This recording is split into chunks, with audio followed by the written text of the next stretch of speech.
So, I built these skis about 11 years ago. They are 0 side cut, 1 centimeter taper pintail, 189 centimeters long, and they've been backcountry skis their entire life. I had mounted some Freechy free rides on them forever, and this is their first run on the mountain. I finally put these tech bindings on them last year, which this is me trying to test the tech bindings, and I know I'm kind of behind schedule on all that, but whatever. So you see that sign line? See those people? There's that row of signs down that edge. That's one of my favorite runs for, I'm a Devos coach for the last few years. It's like young, 11, 12-year-old kids doing free ride stuff. And I always go make them ski this sign line because it's kind of got a lot of nasty traverse lines through it, but it forces you to ski fall line, just slalom through the signposts without traversing. So I'm taking these skis, this is their first resort run, and going down the sign line, see what happens. First thing I noticed was that I was making massive wedge turns every single turn, and this is honestly the first time I've filmed this. Look at that. As I was critiquing that very thing, keeping in mind there's 0 side cut, so obviously it's some sort of compensation mechanism to get my ski to come around. The downhill skis doing the steering, the uphill skis kind of carrying the weight. So this is very interesting for my own interest. Because I'm always striving for parallel, but to look at this in slow motion and be like, what? That's what I've been doing? And I keep doing it basically every single turn. Though it feels fine as you're doing it, and maybe I shouldn't be so hard on myself or others I see doing it. Maybe it's normal, maybe it's alright, or maybe it's not, I don't know. But, so these are a certain type of turn, they're quite tight, going quick, and as we'll see later, as I'm skiing faster, it's not really happening, on different terrain. So this is regular speed.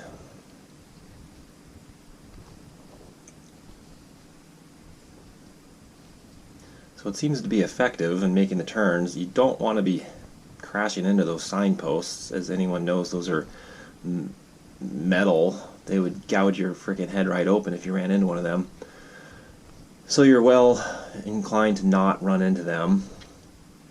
So that was sign line, that was the first run. So now I'm ripping off the top here, forgetting that I'm in these tech bindings at this point because they feel darn good. Like, they feel 100 times better than those old Freechy free rides. The free rides, you're like 3 inches off the ski. There's so much wobbly play going on. So here you get some kind of chopped out chunder bumps, and you get going faster, and this is when your bindings are going to come off if they do. And right through here, I was like, I'd forgotten about these bindings. Then right here, I'm like, oh shit, are they going to hold? I kind of slammed a couple of these bumps, and then they held. I was like, wow, okay, they seem to be working. And if people have said they work, I mean, they go to DIN 14. I think I got them on 12. So this is coming off the top again, regular speed. I'm kind of developing a rhythm for these edits. Is kind of running through the section at 50%, making notes, and then coming back at 100%, see what it looks like. See what works, what doesn't work.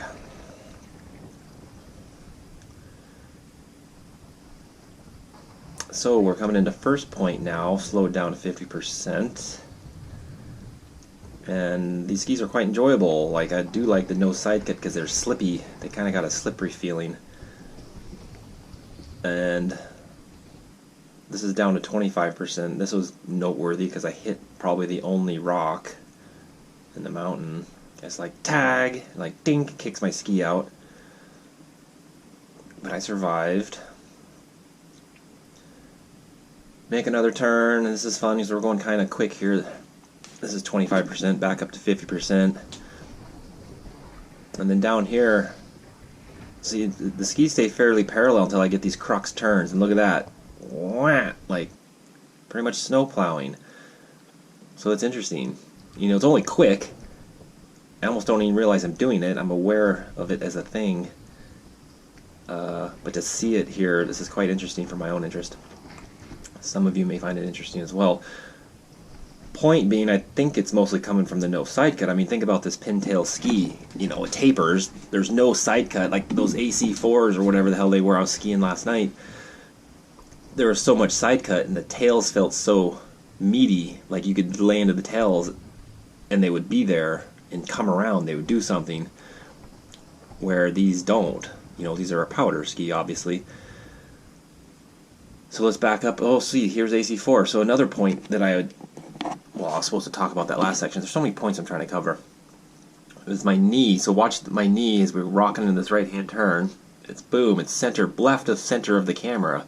This goes back to the hips driving into the hill.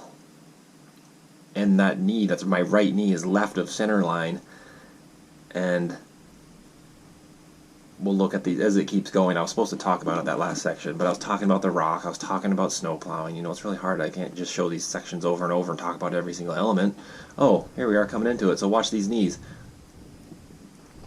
The left knee drifts past center line. The right knee drifts past center line, which I suppose is good. I think that's what you're supposed to do. As it's just evidence of angulation. Snowplow. Don't hit that guy. But you can see it now. That's why this chest cam's cool, because from the head cam you would never see this. And it's showing the twist in the body. So now we're jumping over to North Face, 50%. So I'd got some word from a friend that North Face was super awesome. All the way down. This is 1 o'clock in the afternoon, and he had got 4 runs in this morning and said it was awesome. So I'm like, oh cool, I'll do a run to the bottom, which I kind of regretted because it kind of turned to peanut butter, tracked out peanut butter, as we'll see when we go in. But this upper section is pretty good. So yeah, they're at 50%. Watching the skis skitter about. So the thing with the no side cut is they won't do anything. They won't do anything you don't want them to do, but they'll do what you tell them to do, if that makes sense. Whereas side cut, it has the design that it wants to do a certain turn. These things will turn long turns or short turns, but you can see there's a cost to that as they kind of wash around. And these skis are freaking 11 years old, and they're kind of spoon-shaped. Oh, look at that snow plow. So even though I'm fast on steep terrain, I'm still accenting the turn, and this was my favorite turn of the day actually, just because I got a little air over this bump and it felt fun.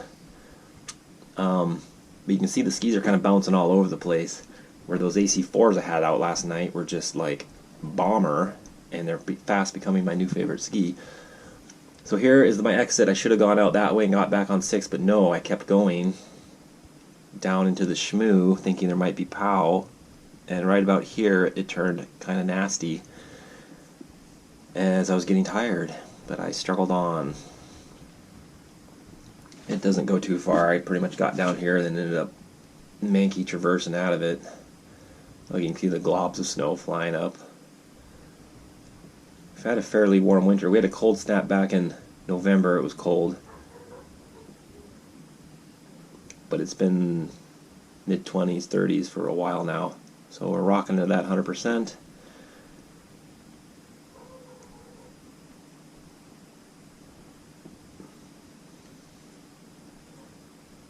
It's funny, when you go 100%, you don't really see these micro details, these over-analytical critiques, because it seems to be effective overall.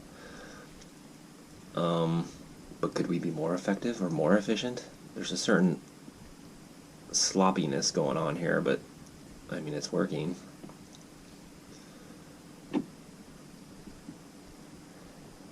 And again, I should have left right there, but we're blasting here to this bottom, and pretty much that's it for this edition of Run of the Day.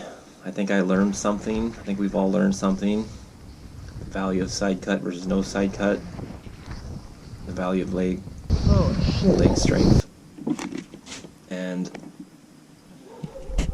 how to ski power or not. Thanks for watching.